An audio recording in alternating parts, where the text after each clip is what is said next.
Hello everyone and welcome to The No Show. I'll be your host Nathan Orenstein, and today I'm going to be presenting my top 10 movies of 2022. In case you were unaware, 2022 has been an insane year for movies. Of the 91 new movies I saw this year, I gave 31 of them an 8 out of 10 or better, which is an insane amount, and I didn't even get to see every new movie that I wanted to. In case you're wondering what I was able to watch this year, I'm going to leave an entire list down in the description below, along with where you're able to stream each of these movies as of today, December 31st, 2022, if they're available to stream at all. And stick around to the end of the video because I'm going to be sharing a ton of honorable mentions right before I present my pick for the best movie of the year. With all that out of the way, let's get into the list. Kicking things off, we have The Fallout. The Fallout follows Jenna Ortega's Vada as she tries to navigate life and emotional trauma after her high school was attacked by a school shooter. As you could probably guess, The Fallout is a very heavy film, and one that has all too much relevance in present-day America, where school shootings become increasingly common every year. But the shooting itself only serves as the introduction to The Fallout.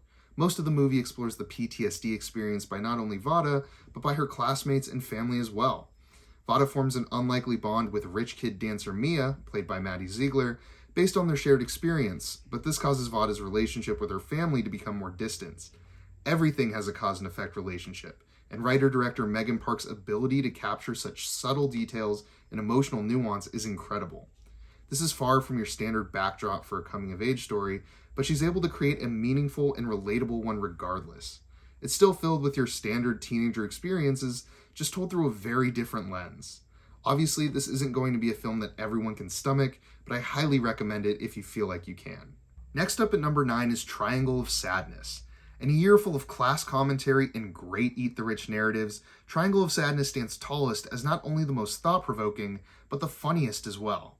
It follows models and couple Carl and Yaya, played by Harris Dickinson and Charles B. Dean, who are invited on a luxury cruise that eventually becomes marooned on a desert island. The power dynamic between the working class staff and the upper class guests gets flipped on its head as the survivors attempt to live on this island. While nothing groundbreaking necessarily in terms of its social commentary, Triangle of Sadness's approach to this distinction between the rich and the poor does lend itself to some great dialogue and thought-provoking scenarios. Its characters are distinct enough on the social food chain to create more nuance in a scenario where expected roles might be seen as black and white otherwise. It's also hilarious, featuring some of the funniest scenes I've seen all year thanks to writer-director Ruben Östlund's ability to stoop low when he needs to, and to go for more of a highbrow angle when that's more appropriate. As this is Östlund's first ever English film, some of the dialogue and performances do come off a bit awkwardly, but that's merely a nitpick for this fantastic, must-watch black comedy. At number 8 is Drive My Car. Drive My Car follows Yusuke Kafuku, played by Hidetoshi Nishijima, a stage actor and director who continues to cope with the loss of his wife after 2 years. He's hired to direct a play and is appointed a young driver named Misaki, played by Toko Miura, who he slowly opens up to and shares more and more of his past with. If you keep up with the Oscars, you'll remember that Drive My Car was actually nominated for Best Picture at this year's ceremony, and in my opinion, it was the best of the bunch. It's an interesting and profound study on grief and guilt and acceptance of the ones you love. Nishijima and Miura are both fantastic here, and their dialogue is really what keeps this 3-hour-long film interesting. It's also a stunningly crafted film thanks to some fantastic perfectionist direction from Ryosuke Hamaguchi. A 3-hour-long dialogue-driven Japanese film centered around grief certainly won't be to everyone's taste, but it's incredibly rewarding and delivers some of the most emotionally potent moments I've experienced all year. Next up is Tar at number 7. It's about the fictional classical composer/conductor Lydia Tarr, played by Cate Blanchett, who is widely considered to be one of the greatest living conductors and composers, and the greatest female one at that. First things first, Cate Blanchett gives the greatest performance of the year, and will almost certainly be winning the Oscar for her turn as Lydia Tarr. Her performance is so cold, calculated, and smart, but also just empathetic enough to keep the audience questioning how they should really feel about her. As the viewer, you're dropped right in the middle of Lydia Tarr's ascension to the top of classical music, with no introduction and no backstory. And it's up to the fantastic screenplay to give you the necessary bits and pieces for you to decide how you really feel about Lydia and her actions. Writer-director Todd Field clearly made this film with an incredibly meticulous approach, and it bleeds into every scene and every line of dialogue. Combined with some very interesting characters and some very strong performances behind them, Tar is able to lean heavily on this dialogue that really keeps things interesting, despite a setting that will probably feel foreign to many, including myself.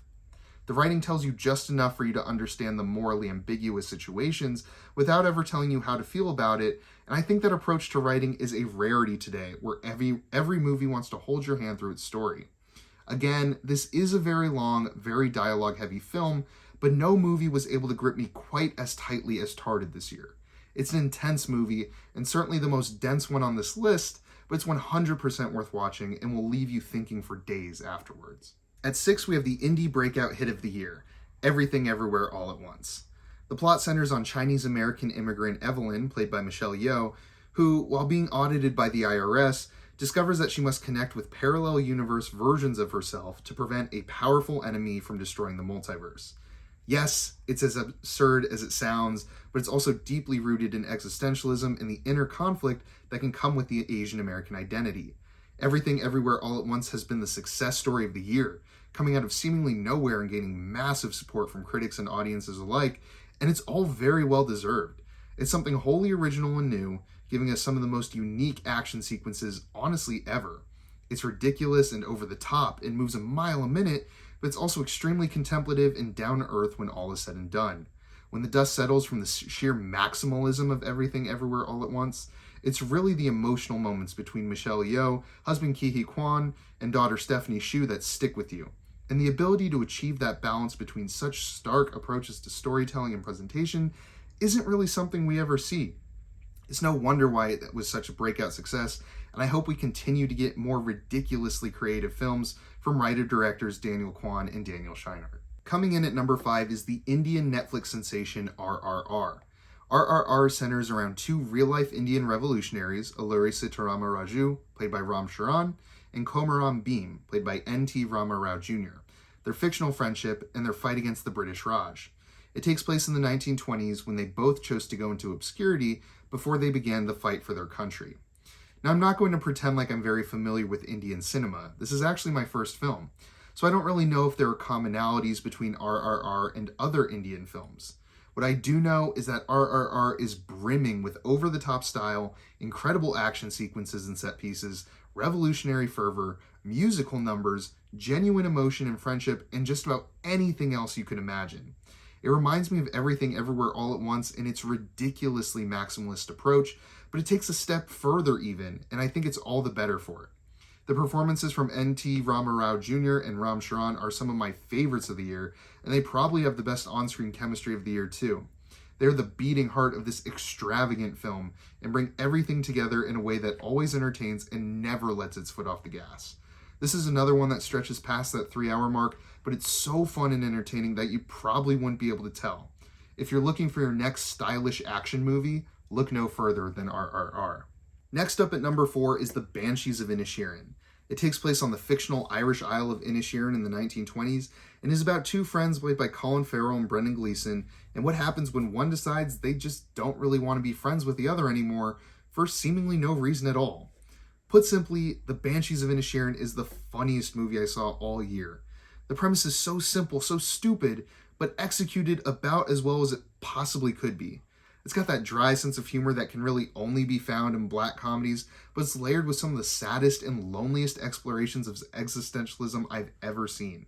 Colin Farrell is exceptional here as a lonely, simple man who has suddenly lost really his only friend, and Brendan Gleeson is cold and remorseless as the former friend of Farrell. Kerry Condon and Barry Cogan round out the cast and are both fantastic here too, and I think that Banshees probably has my favorite ensemble cast of the year.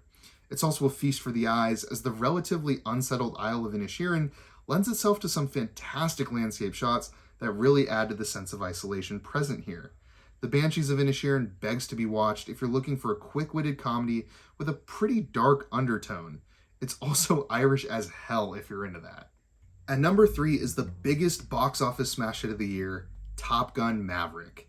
Taking place 30 years after the original Top Gun Maverick sees Tom Cruise's Maverick being brought on a train of fresh set of pilots to attempt an unforgiving and, dare I say, impossible mission. Top Gun Maverick has been nothing short of a monumental success, both critically and commercially, and I honestly just can't believe how good it is. It has no right being this good. While the original is a fun 80s cheeseball of an action movie, this new one elevates everything to a new gold standard. The story is simple yet effective. The relationships between characters feel meaningful. The study of Maverick as a character is interesting, and the flight sequences are to die for. They filmed in real fighter jets, and man, was it worth it. I feel like everyone under the sun has seen this already, and I don't have much to add to the conversation, honestly. Top Gun Maverick is one of the best summer blockbusters in recent memory, and it's the type of movie that reaffirms why we still need movie theaters and can't let everything go straight to streaming. It's endlessly rewatchable in my opinion, and feels so incredibly fresh, while also feeling like the best 80s movie since the 80s. It's the ultimate crowd pleaser, and a nearly perfect one at that. While these first 8 films have all been 9 out of 10s for me, these last 2 movies are the 2 masterpieces of the year in my opinion. Starting with number 2, we have Petite Maman. I hate to be so vague, but Petite Maman is one of those films that I think is best experienced blind, so I'm just going to read the very vague IMDb synopsis. Nellie has just lost her grandmother and is helping her parents clean out her mother's childhood home. She explores the house and the surrounding woods. One day she meets a girl her same age building a treehouse. Again, I apologize, but I promise it's for your own good. Clocking in at only 73 minutes, Petite Maman certainly is petite, but it's full of beauty and childlike wonder that it fills that 73 minutes perfectly. Writer-director Celine Sciamma, fresh off of Portrait of a Lady on Fire, proves she's far from a one-hit wonder, and her direction here might be my favorite of the year. She brings such grace to an ultimately simple film about childhood friendship, and she ensures that every second feels meaningful in some shape or form. It features one of my favorite endings of the year, and I couldn't help but feel warm and content after finishing it. Just a perfect bite-sized film. Don't let the French artsiness of it scare you off. Petite Maman truly is a masterpiece. As promised, I'm going to rattle off a bunch of honorable mentions right now. I think all these movies are great and deserve to be watched. I just couldn't make a video big enough to include all of them. So, in alphabetical order, we have Barbarian, The Batman, Bodies, Bodies, Bodies, Cha-Cha Real Smooth, Decision to Leave, The Fabelmans, Glass Onion, A Knives Out Mystery, Good Luck to You, Leo Grand, A Hero, Hustle, Mad God, Marcel the Shell with Shoes On, The Menu, Nope, The Northman, On the Count of Three, Guillermo del Toro's Pinocchio, The Sea Beast, Turning Red, We're All Going to the World's Fair, and The Worst Person in the World. As a reminder, I've included the streaming services you can find all of these movies on down in the description below. And finally, the number 1 movie of 2022 is After Yang. Jake and Kira, played by Colin Farrell and Jodie Turner-Smith, have an adopted daughter named Mika, played by Malia Emma Tiandra Wijaya, and a robot companion for Mika named Yang, played by Justin H. Min, that they bought secondhand. When Yang begins to malfunction, Jake attempts to get him repaired and stumbles upon Yang's memory bank in the process. A large part of this film is Jake watching these memories and witnessing Yang's experience from past life. While I think Petite Maman and After Yang are both masterpieces, it really wasn't a debate about which would come out on top. I think this is the 3rd movie I've mentioned existentialism for, but After Yang takes the cake in regards to that theme. Watching Yang, an artificially intelligent robot, struggle with his identity is captivating at worst and downright perspective-changing at best. And watching Colin Farrell's Jake experience this secondhand is equally fascinating and emotional.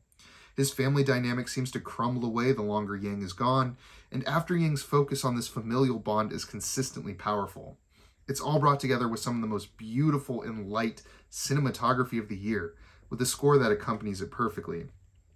After Yang feels like some sort of profound dream, and waking up from it left me feeling both empty and perfectly content. I genuinely couldn't stop thinking about it for weeks after I saw it, and I can't say I've ever watched a film that affected me in the ways that After Yang did. I can see people thinking this could be boring or even pretentiously artistic, but I really could not give any higher praise to After Yang. It's perfect, it's a masterpiece, and it's my pick for the best movie of 2022. I hope you all enjoyed my list of the best movies of 2022, and I hope you walked away with some recommendations as well. I'm really excited to be back, and I can't wait to resume filming reviews in the new year. And with that, I hope you have a great end to your year and a great start to 2023 as well. I've been Nathan Orenstein with The No Show. Thanks for watching.